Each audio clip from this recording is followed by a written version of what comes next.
On it.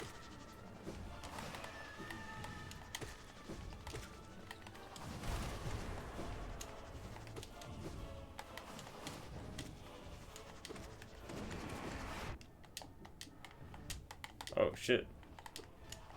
Oh, what the hell?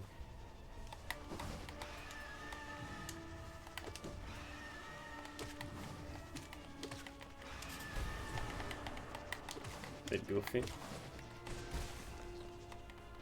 That's okay. Load.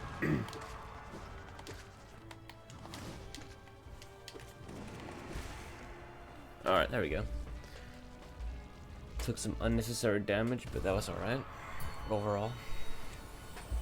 54 minutes. No, seconds in. Okay, well, it's not alright if I die here.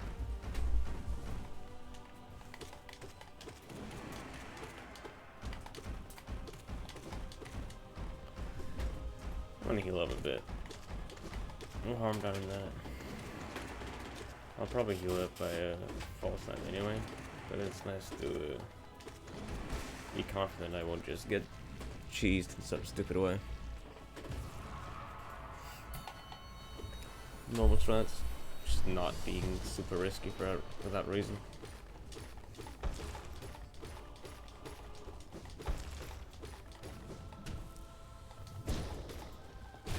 I think that's worth it to charge the smash there. It's 2.5 damage, and I don't think I would have hit 3 times there.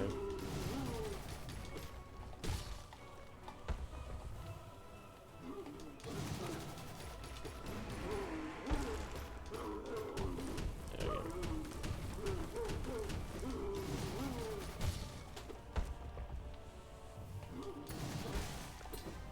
And then I healed fully. I didn't need to heal in that grass mother fight, but it's not like it matters. It's what, like 5 seconds? They could have spared me, and I would just been uneasy, on edge. Oh god, he's kind of close. There we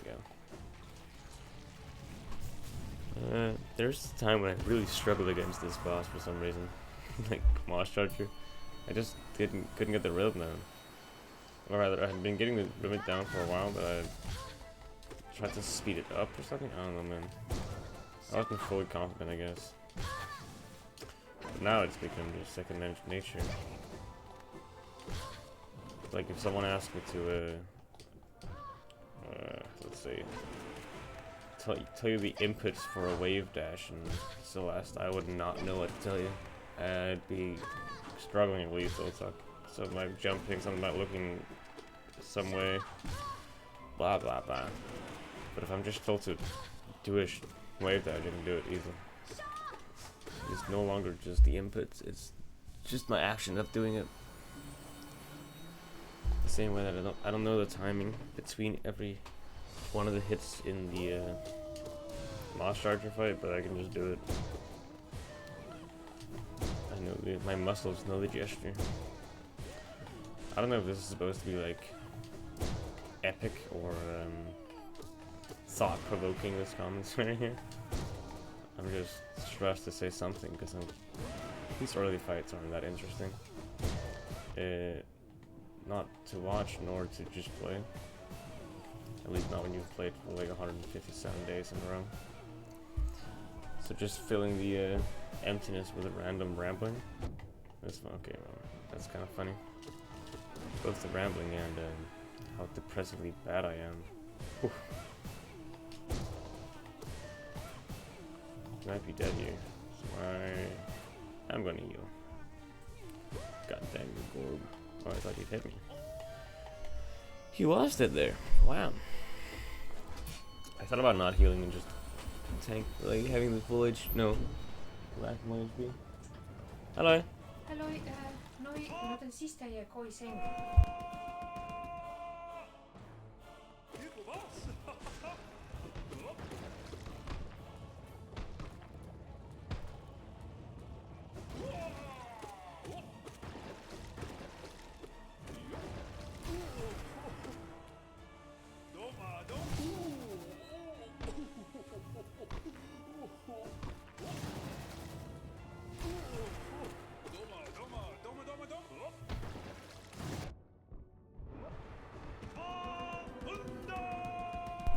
Oop.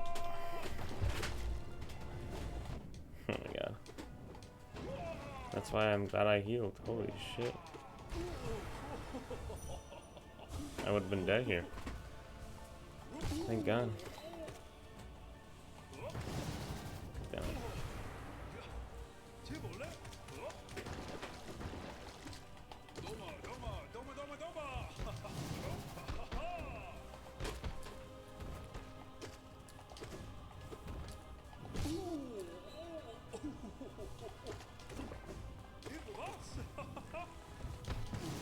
Oh. Anyway. I'm gonna be playing Pathfinder for the first time tomorrow. It's a level 3 Oracle of Flame.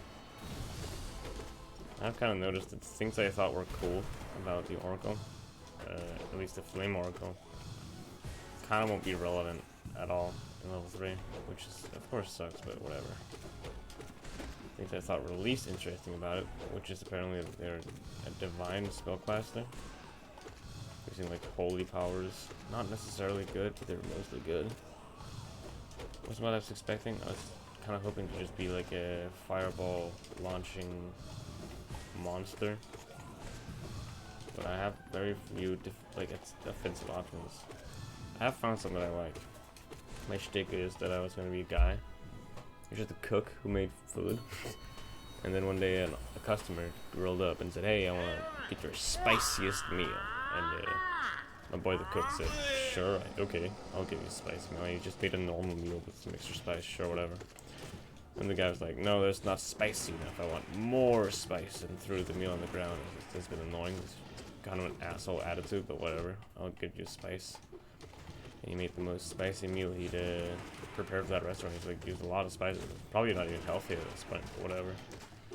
But once again, it still wasn't enough for this customer. Like, but that goddamn, how spicy does he want it?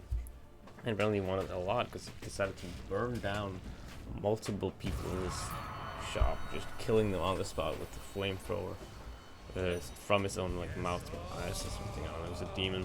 What the hell? That's kind of fucked up. Just burning these poor underpaid workers in my restaurant because I made them not spicy enough food, which was already like really spicy, but whatever. So then my character says, "Okay, I guess I'll make you the spiciest like shit in the whole world, I guess, sure. Stop burning down my employees. Also, I'm scared for my life, blah blah blah."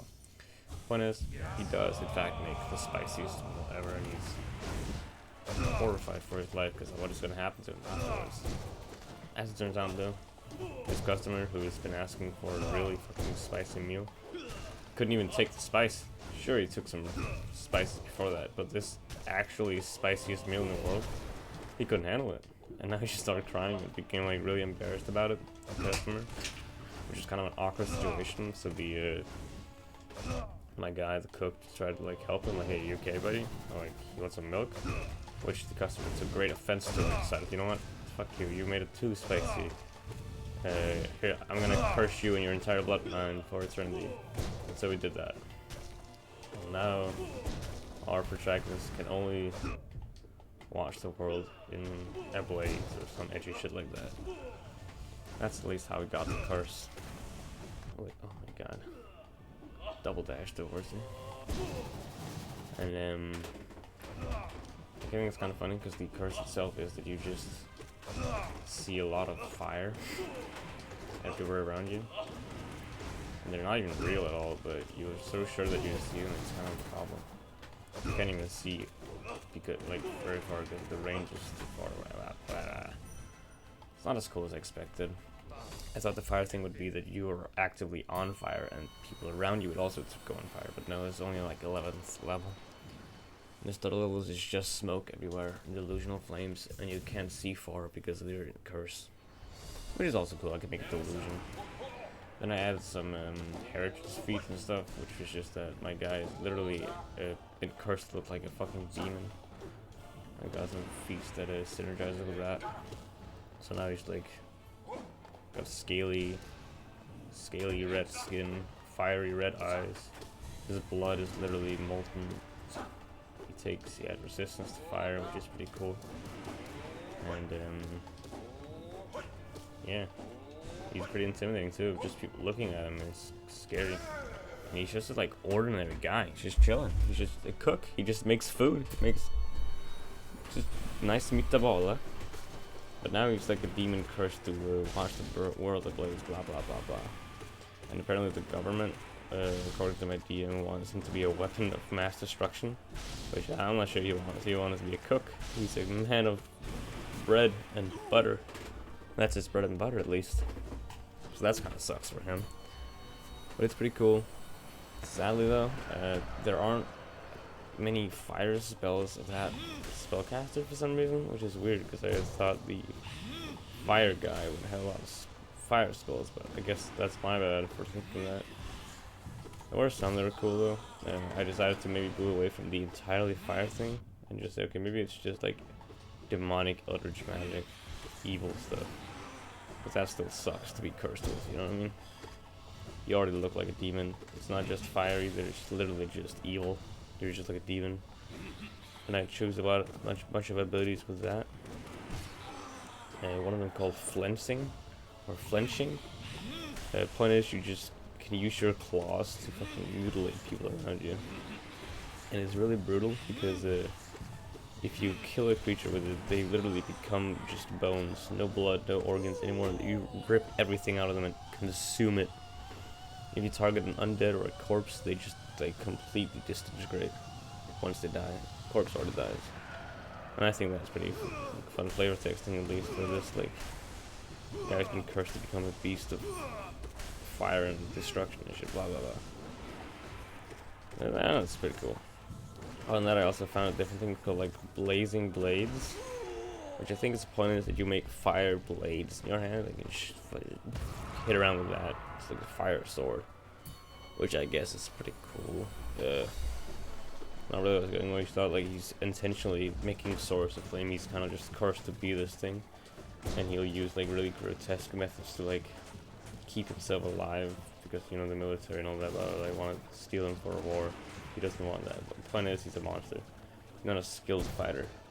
So I'm gonna retexture that as like claws. Holy shit combo. He's got a fiery claws or something, which is pretty cool. And that's like two abilities that I found that is cool. One problem I'm facing is that most abilities, most spells in that like spell list, the divine spell list, is very just buffing heavy or healing. And like rarely even debuffs, and even more rare just blasting fire damage. Like literally no fire damage except that blade sword thing I saw, which wasn't what I was going for, but whatever. So now I just have those few damage dealing options that I found, and some vague buffs. I also took a healing spell because fuck it, you know what? Maybe my part will need it all. Flavor text it somehow that I'm literally like burning their something pain away. I'm not sure how to flavor text it. It's goofy. I recognize that. Or whatever. Other than that, let me think. Yeah, I also got a different healing ability, which is funny because it's when I'm next to a creature with 0 HP but still alive, so like an unconscious dude, I can literally sap out their remaining life force, just kill them instantly, and gain 10 HP for myself. It's so fucked up to do to a down person. Oh man. Because at least in D&D, NPCs don't go down, only players.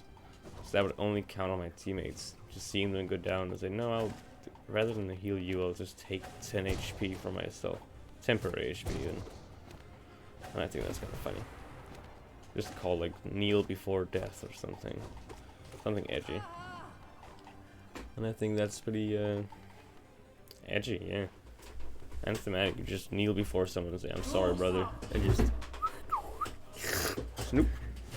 My life essence now, buddy. Bye-bye. And then they die fully. I guess at late leverage you get like stuff to revive people, but whatever.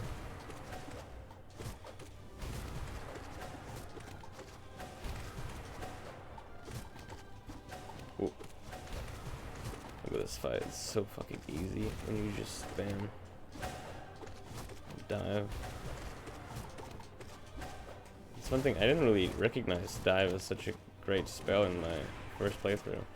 You know, as most people, I just used the nail. This is the easier thing, you don't have to like get involved with spellcasting, especially when you're healing all the time.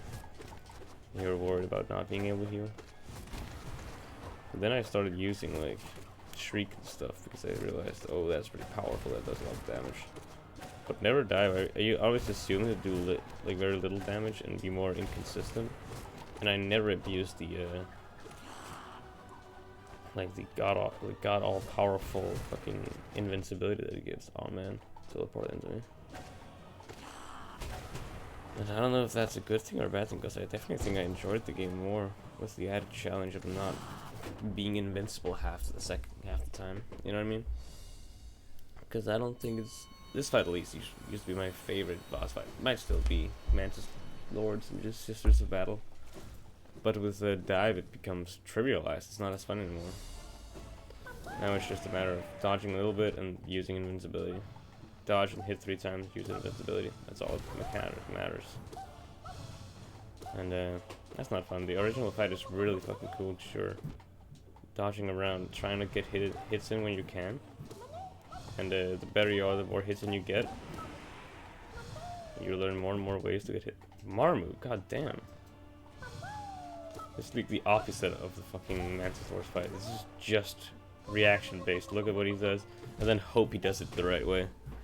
He's so inconsistent. Mantis Lord is great because they're always consistent, and you can always improve because you're looking through for more ways to get more hits in. And then Marmu is here and just, hey, I'll do the same move every time, but it's gonna be different each time because of goofy hitboxes and bad physics mechanics. Grrr. I am angry. Fuck reaction-based bosses. Although some reaction-based bosses are cool. I guess maybe Mantis Lords are also reaction-based, which you react to what they do. But it's more like pattern recognition, I guess. Just muscle memory. You learn what to do when they do something, and you become better at it each time. Making sure you can improve that muscle memory, make it better, get more hits in, blah blah blah. But then there's Marmu. Nothing to learn, nothing to gain.